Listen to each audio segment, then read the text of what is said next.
to Jacky Rom Investigates. And yes, I am Jacky Rom. And I've had the best time over the last few weeks chatting to all different people around the world, ordinary people with extraordinary lives. Let's go over and see who the guest is today. My name is John Duran. I'm a native Angelino. I was born and raised in Los Angeles. I am an attorney. That's my day job, and a city councilman and past mayor of the city of West Hollywood for the past 20 years. I got my start as an attorney when I thought I was going to become a corporate lawyer, and then the AIDS epidemic hit Southern California, and I suddenly found myself becoming a lawyer for a lot of lawbreakers. I was the attorney for ACT UP Los Angeles, which was the direct action group that was protesting government indifference and representing them at demonstrations and protests. And then I became the lawyer for the Needles Now, which was a needle exchange where volunteers were passing out clean needles to drug addicts to help prevent the spread of HIV. Of course, it's illegal to possess, at that time, a syringe without a medical prescription. And then I became the attorney for medical marijuana when we realized that marijuana helped alleviate pain, helped people keep their medication down, helped deal with the nausea. But again, marijuana was illegal in California, and possessing it in large quantities, as these buyers clubs were doing, was also illegal. So I started to become this HIV and AIDS lawyer, and then that led in the 90s to becoming an LGBT rights lawyer. And then that led to me getting elected to public office in 2001. And I've been on the West Hollywood City Council now for almost 20 years. I'm from a lower middle class Latino family. I was actually born in East LA, over on the east side where most of the Mexican American community lives. Where did your parents come from? My parents actually moved to Los Angeles in the 1950s. Prior to that, they lived in a place called Silver City, New Mexico, which is in the southwestern part of the United States. And my family's roots go back hundreds of years in southwestern United States. And when people say, oh, when did your family cross the border? I say, no, your border crossed my family in 1849. We were always sitting there in the middle of the New Mexico desert, and one day we all became U.S. citizens. Did you know from very young what you wanted to do? I was a very creative kid. I read a lot of books. I didn't feel comfortable being around other kids. I wasn't really great at sports. I wasn't comfortable with large groups. And so I ended up isolating and just reading.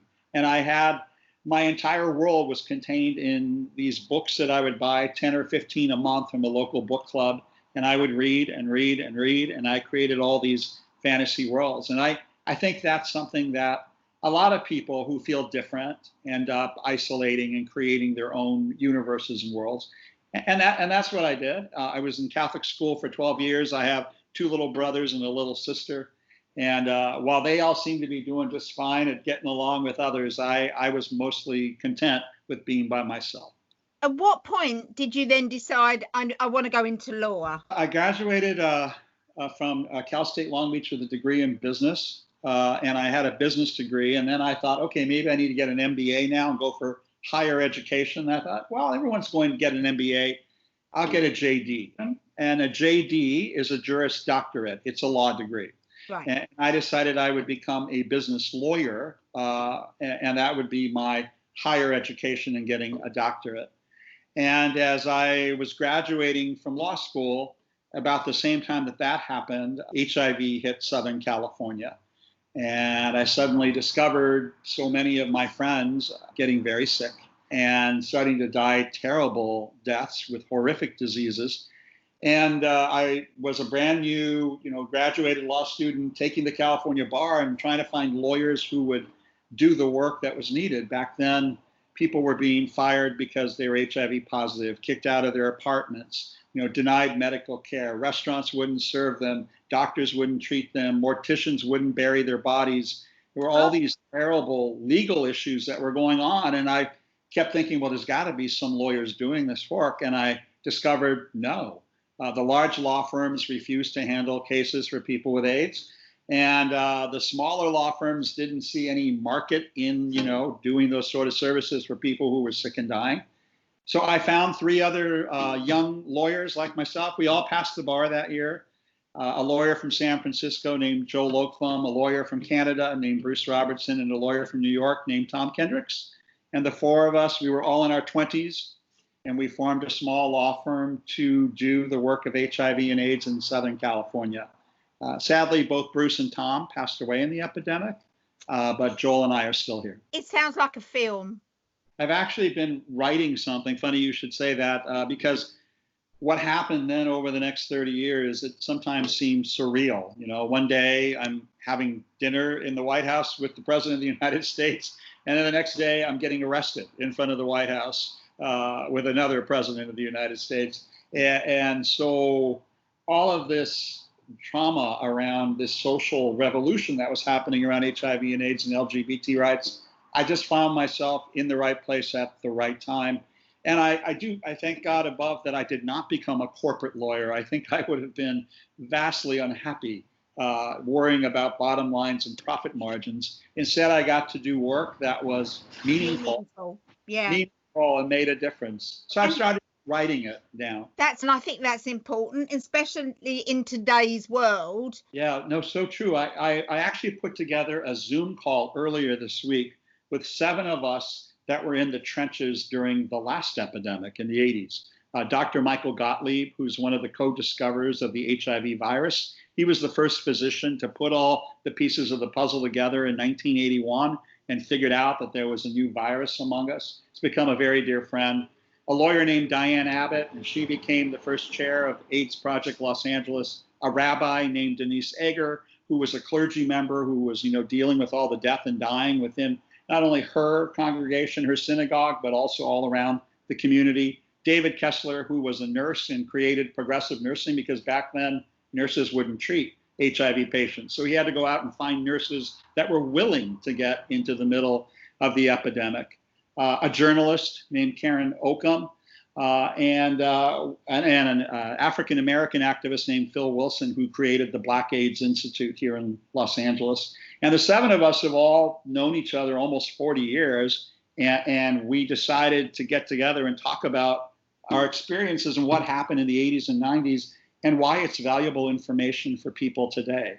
AIDS epidemic has been mentioned numerous times over the last couple of months. Is comparing numbers of deaths then to now. That's good to do the quantitative analysis. I wish more of the media would do the qualitative, because one of the things that we had to learn to do was how to live with a virus in our midst. HIV hasn't disappeared. It's been here 40 years. And as we were doing the body counts and losing people, at the same time, we had to create new institutions and new facilities and create new research and new advancements in medication and treatment. And we did all that, and not that we knew how. We didn't know how. We just dove in. And so a lot of times I look back, and what I'm seeing now in the last 3 months reminds me of the early years of the AIDS epidemic, until people finally got angry enough to take matters into their own hands. And that's where I feel we are, at least right now in my country. We have a government that's not only neglectful,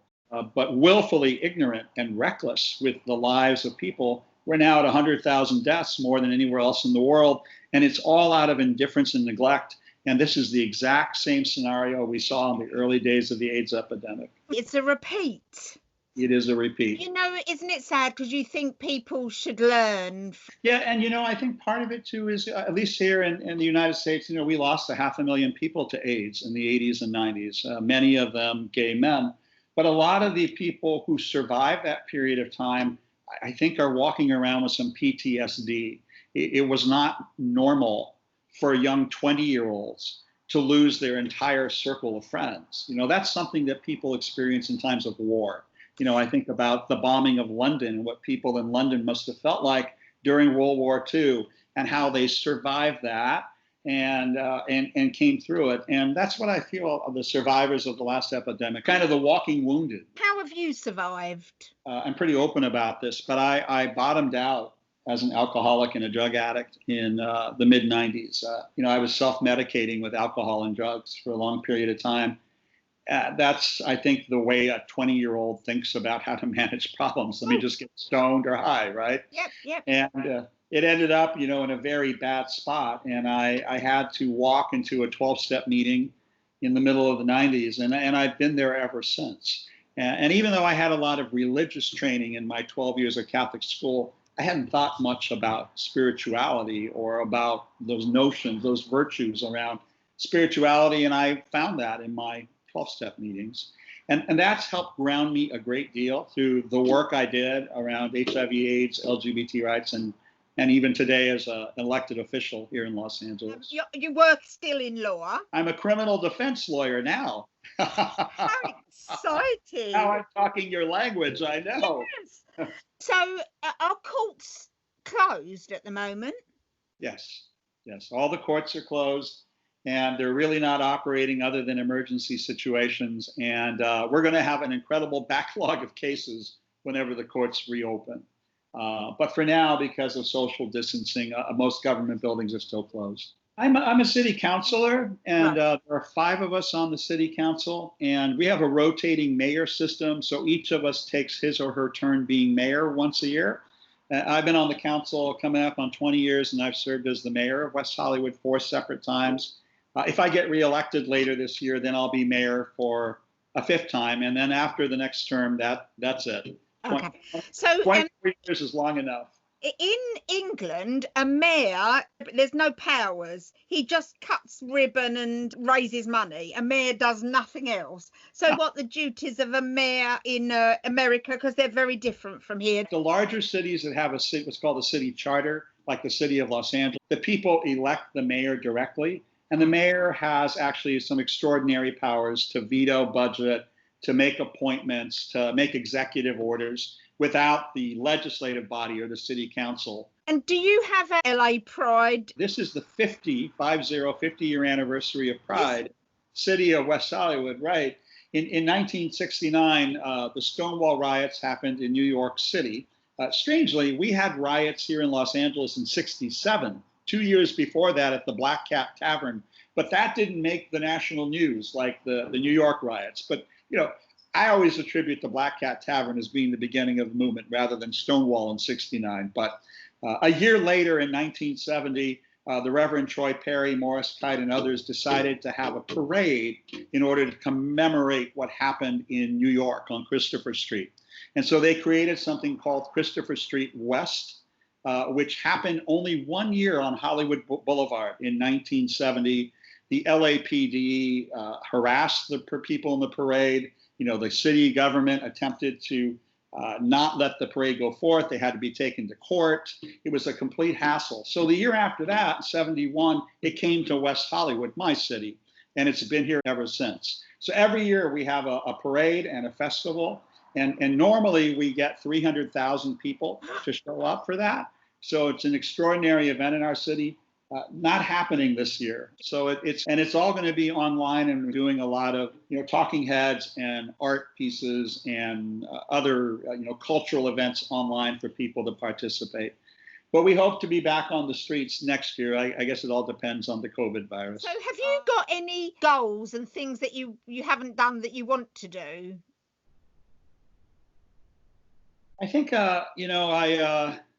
money is not a real big motivator for me, and neither is power, and neither is politics. And it's funny to say because I've been doing politics for 40 years of my life. But that little kid that I told you about at the beginning of the interview used to read books.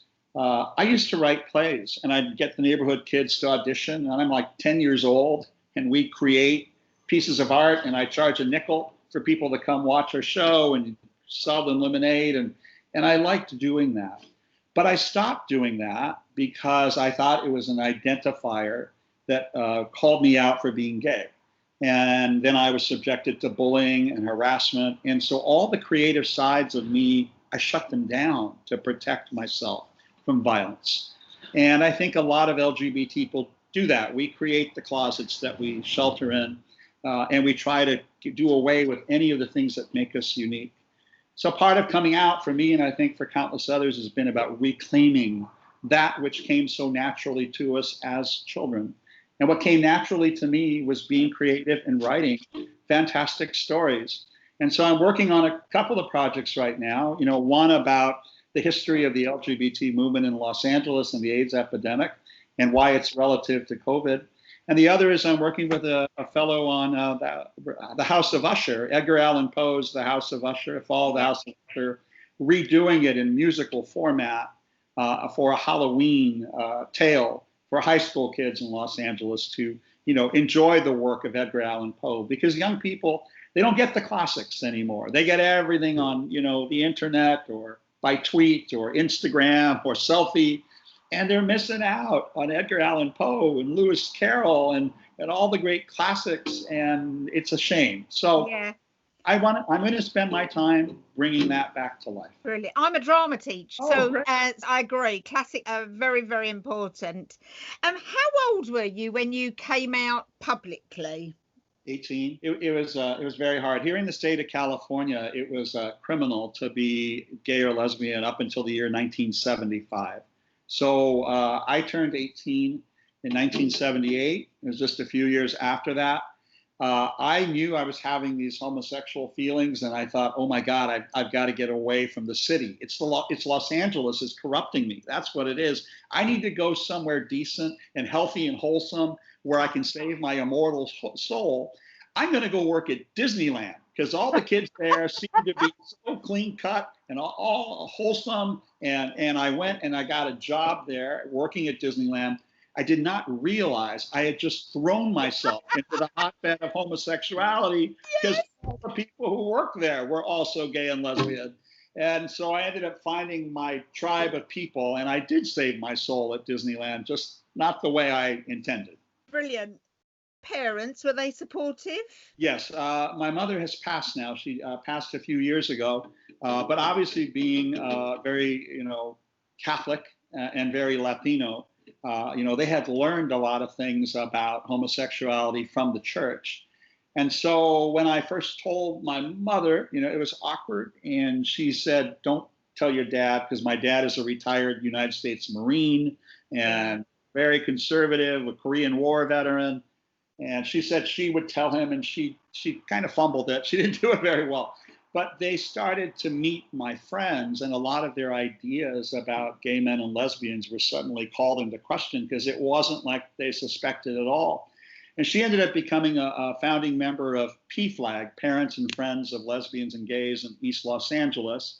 And whenever Latina mothers, had their kids come out, they would all say, oh, go talk to Gloria Duran. Her son's been out since the 70s. He's been out forever. And so they go talk to her, and they'd say, Gloria, weren't you upset when John told you he was gay? And she said, for a little while, yes, but I was more upset when his brother Tony told me he was a Republican. That. That's so funny. Yeah, she was an elected official also. She was in public office on the school board here in Los Angeles for 16 years. So in many ways, she was somebody I looked up to, and a mentor, and in whose path I followed. So I noticed the painting behind you and asked you straight away. Tell everybody again, because it's fabulous. This is a great painting. My friend Robert Ivers painted it for me. He was a very talented artist here in Los Angeles, and sadly, we lost him in the AIDS epidemic in the late 80s. And while he was sick and getting sicker, he wanted to give me something to remember him by. So I've had this painting on my wall now for 30 years, and it's nice that you asked me so I can remember Robert now. Yeah, absolutely. Well, it's been fascinating chatting. I've really enjoyed hearing your story. Whatever you decide to do, I think is going to be really interesting. Yeah, I'm really excited. The name of the work is called Wildfire, because wildfire is something Southern Californians are accustomed in terms of a natural disaster. It happens every year. It spreads rapidly. It's indiscriminate. It strikes down rich or poor. Sometimes it hits one house, skips over three, hits another house, and it seems to have a mind of its own. And that's what the AIDS epidemic felt like in Southern California in those days, like a wildfire blazing across the land. But what Act Two of the production is about is that the people who respond to it, we become the new wildfire. We burn down the institutions and the religious beliefs and the governments who do not respond to pandemic well, and create new systems. And so wildfire becomes a metaphor for the human response in the midst of a pandemic. And so I finished writing it. I've run it by a couple of critics. They've given me some great suggestions. I'm doing my first rewrite. Hope to have it launched next year. I think it's going to do really well. And I think there were lessons that the women and men who responded to AIDS learned that would be really helpful to the world pandemic now. You know, when AIDS happened to a lot of people, it was not just something that happened to other people. It didn't seem to affect me personally. But to those of us in the middle of it that were losing dozens of people every month, our whole world was falling apart. And that's what I think the world is experiencing now, the world falling apart. Feels like everything, all future plans, all economies, all dreams are falling apart. We felt that too. And yet we came through, and we even came through stronger. And so I think there's wisdom to be taken from the women and men who walk through that all over the world. And hopefully it'll be useful to all of us as we move forward through COVID-19. I'm not going to add anything. It was lovely. That was a lovely ending to our interview. Thank you so much.